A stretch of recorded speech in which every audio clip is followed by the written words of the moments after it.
É, rapaziada, o Vasco perdeu mais uma, acumula 5 derrotas seguidas e mesmo sem chance nenhuma de rebaixamento, a torcida já está desesperada, fazendo conta, vendo ali que os matemáticos falaram que tem 2% de chance, estão desesperados. Vamos falar um pouquinho sobre esse jogo de ontem, sobre essa sequência horrorosa e sobre tudo o que está acontecendo no Vasco. Antes de falar sobre o jogo de ontem, só deixar uma coisa bem clara aqui. Não tem chance de rebaixamento, galera. Esquece. Faltam 3 rodadas e o primeiro time dentro da zona é o Santos, que está 5 pontos atrás do Vasco. Então não tem chance, beleza? Além do Santos tirar esses 5 pontos, Ceará, Inter e Vitória também teriam que passar o Vasco. Então, assim, não tem chance. E aí a galera fica assim, pô, mas e se o Vasco perder os 3 próximos jogos e esses times ganharem os 3?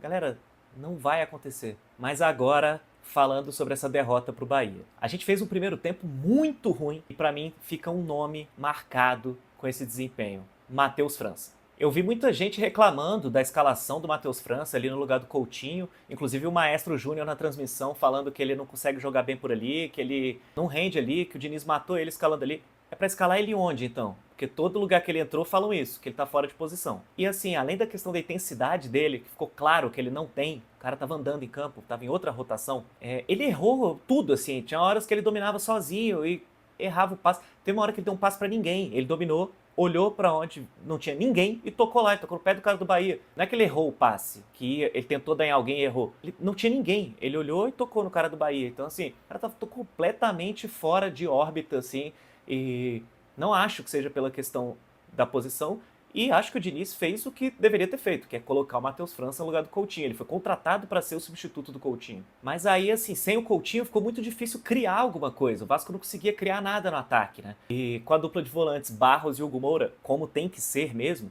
fica muito em cima dos pontas para fazer essa criação, porque o Matheus França estava nulo. O Andrés Gomes, eu sei que a torcida tá apaixonada por ele porque ele corre, mas ele só corre, né? Ele domina e sai correndo reto e sai pela linha de fundo ou pela lateral. E isso quando ele tá no campo de ataque. No campo de defesa ele não corre, ele tenta sair driblando, perde a bola e cria uma jogada de perigo pro adversário. O Nuno, ele é muito bom jogador. Muito, muito bom jogador. Mostrou isso já. Só que ele tá morto, cara. O Nuno veio de uma temporada, ele emendou a temporada europeia na brasileira. Ele jogava num time pequeno de Portugal, então ele estava acostumado a, por temporada, fazer 30 jogos. Ele já tinha feito uns 15 pelo Campeonato Português, veio para o Brasil e já fez 50 pelo Vasco. Então ele jogou 60 e tantos jogos emendados, coisa que ele faria em 2 anos lá, tendo tempo e tal, ele teve que emendar.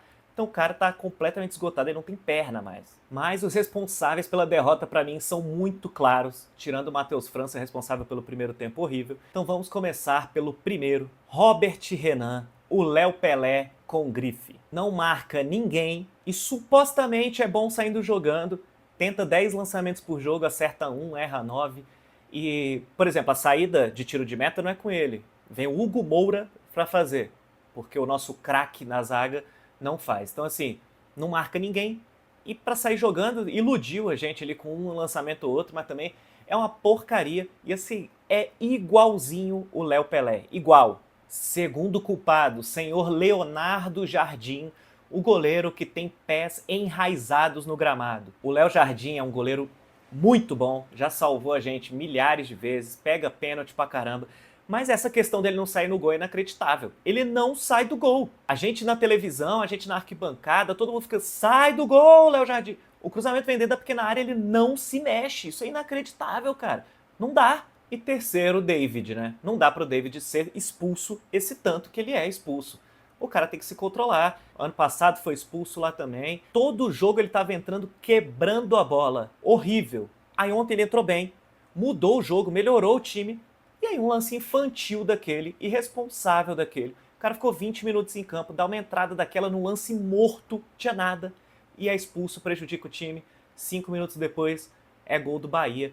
É questão de multar o atleta por causa disso. Ridícula a expulsão. Só um detalhe que no primeiro turno, o Coutinho e o Puma sofreram entradas iguais, o juiz foi no VAR e não expulsou, tá? Não tô falando que não era pra ter sido expulso, era pra ter sido expulso. Mas lá no primeiro turno era pra ter sido também. E aí no final do jogo, o zagueiro deles tentou ser mais malandro que a malandragem, fez uma das maiores burrices do campeonato, foi expulso. E aí o jogo deu uma equilibrada, né? O Vasco conseguiu ali igualar, mas esbarrou de novo na falta de criação. Sem o Coutinho a gente fica muito pobre e com as coisas que eu já falei.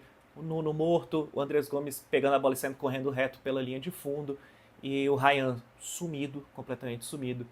E aí ficou complicado. Aí entrou o Cocão, que ficou com aquela jogada característica dele, que é ameaçar dar o passe e não dar, e cortar para ele mesmo e ficar fazendo assim, e não faz nada. O Andrés Gomes, na jogada característica, que é pegar a bola, baixar a cabeça e correr até acabar o campo. E nada, não saía nada dali do time do Vasco. E aí vem a minha principal crítica ao trabalho do Diniz no Vasco. O Vasco é o time menos Diniz de todos os times que o Diniz já fez na carreira. Desde lá do Audax, era um time que, assim, ficou conhecido por tocar a bola, era 70% de posse de bola, e tocava, ia no goleiro, tocava, zagueiro, tocava. O Vasco não toca a bola. O time do Vasco é bico pra frente toda hora. O Robert Renan dá bico, o Léo Jardim dá bico, o Piton dá bico, todo mundo é bico pra frente, o Vasco não trabalha a bola. E aí tem alguns lampejos de Diniz. Contra o São Paulo teve um pouquinho, contra o Fluminense teve um pouquinho. Nem naquele auge do Vasco, na sequência maravilhosa, não teve esse dinizismo no time do Vasco. De ficar tocando a bola, tocando, achando passe. Não tem isso. O Paulo Henrique domina, lança pra frente. O povo domina a bola e sai correndo de qualquer jeito, é bico pra frente.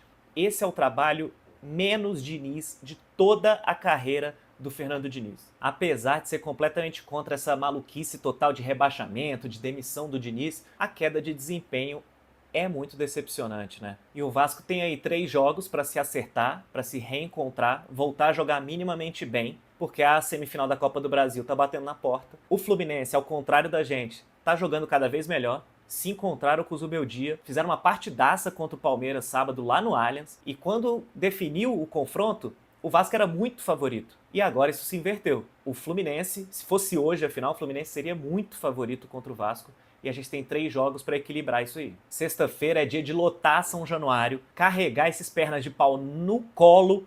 O Vasco tem que ganhar, nem que seja por 0,5, tem que ganhar. E aí a torcida tem que ajudar também. Galera, relaxem, sem desespero, sem dor de cabeça à toa.